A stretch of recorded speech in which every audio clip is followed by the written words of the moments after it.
Vamos lá, estamos de volta, angústia na adolescência.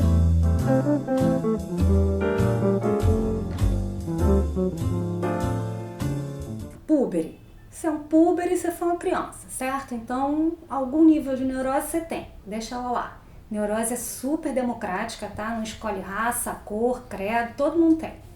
Aí, beleza, foi lá a criança acomodando essas dificuldades, foi seguindo. Mesmo que você tenha sido uma criança muito ansiosa, socorro, só Ritalina na causa, você foi indo, acomodou, seguiu, chegou à puberdade. Ui!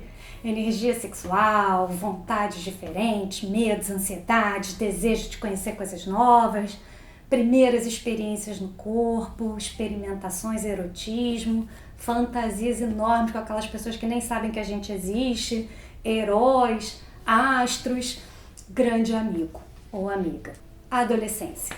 Experimentação sexual, começa a vida sexual, expectativas nas alturas, querendo ser aceito, querendo explorar, arriscar, desobedecer, argumentar. Tudo isso pra gente está incluído no pacote de angústias circunstanciais. Isso quer dizer que, mesmo que muito dessas energias e desses humores, e desses humores tenham sido suscitados lá atrás, já desde o início da energia sexual, as angústias básicas, tipicamente adolescentes, vêm de demandas externas, certo? Do meio, para que eles se comportem, para que eles experimentem, saibam e tal, conheçam, enfim, se coloquem socialmente, moralmente, daqui a pouco, um pouquinho mais tarde, e tenham conceitos próprios, sejam capazes de ter ideias, conceitos, argumentar, opinar e etc. Em resumo, todas essas angústias são proporcionais aos desafios, certo? São angústias circunstanciais.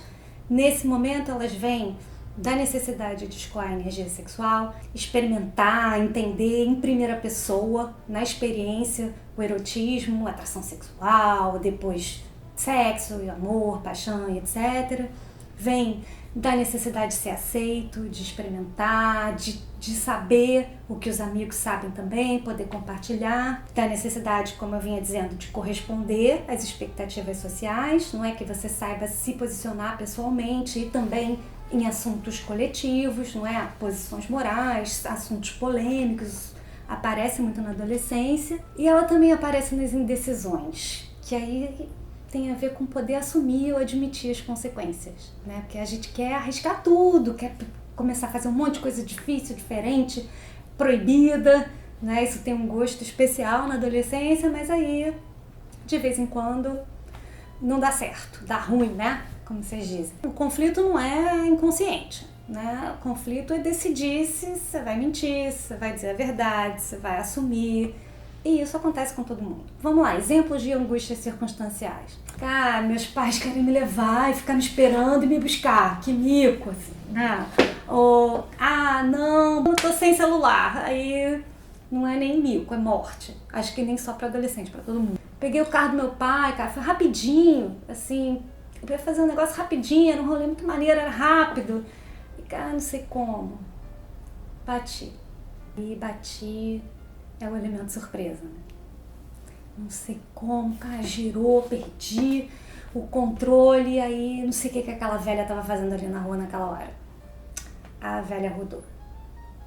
Aí vem conflitos, e aí vem sentimentos confusos, não é normal, é assim mesmo, como em todo conflito, ele vem de situações de impasse em que é difícil se posicionar, né? É difícil nesse momento assumir as consequências dos riscos. E aí a angústia vem daí. Mas em todos esses momentos, tá? As razões do conflito são conhecidas. Aqui não tem nada inconsciente, o que não quer dizer que não gere angústia. E aí, como é que vêm as neuroses? As neuroses não tem um pacote de neurose na adolescência. A neurose é neurose, né? Vem lá de trás. Como é que elas costumam aparecer na adolescência? Vamos pegar a pista das ambiguidades?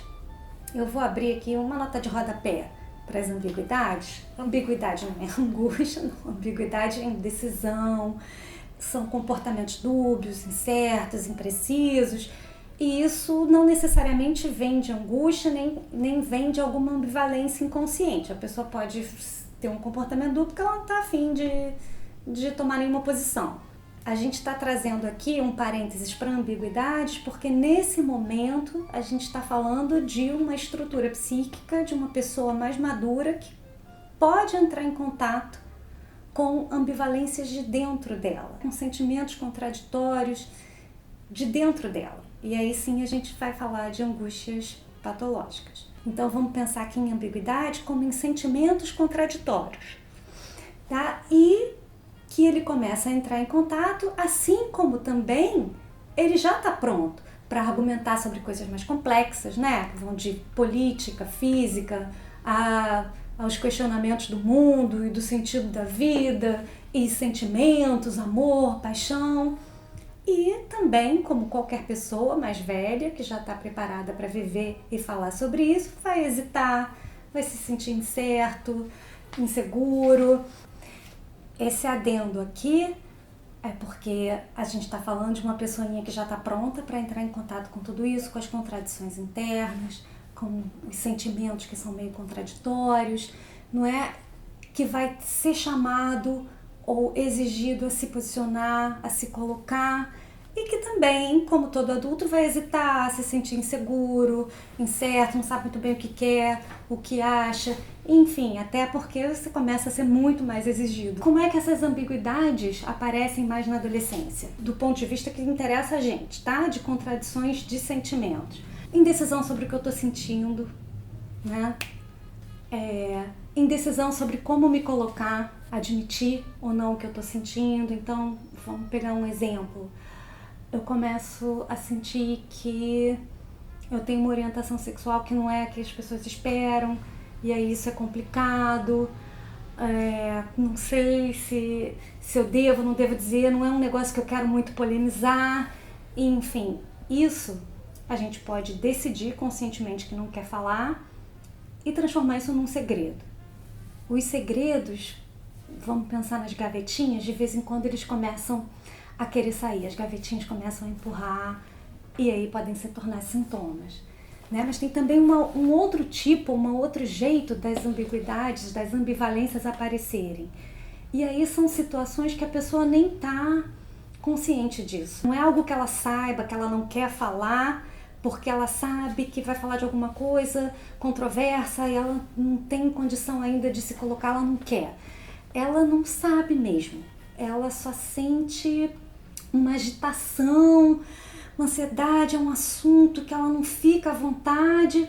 Enfim, esses são papinhas para neurose. Aqui a gente deu um resuminho rápido de formas que neurose, por exemplo, podem aparecer em angústias em adolescentes que ainda estão um pouco hesitantes, um pouco errados aí para se entender, se assumir e etc. com todos esses comportamentos. Aqui a gente está falando de angústias patológicas, porque elas vão gerar conflitos que vêm de dentro da gente. O que é importante aqui, para não me enrolar e não me alongar demais?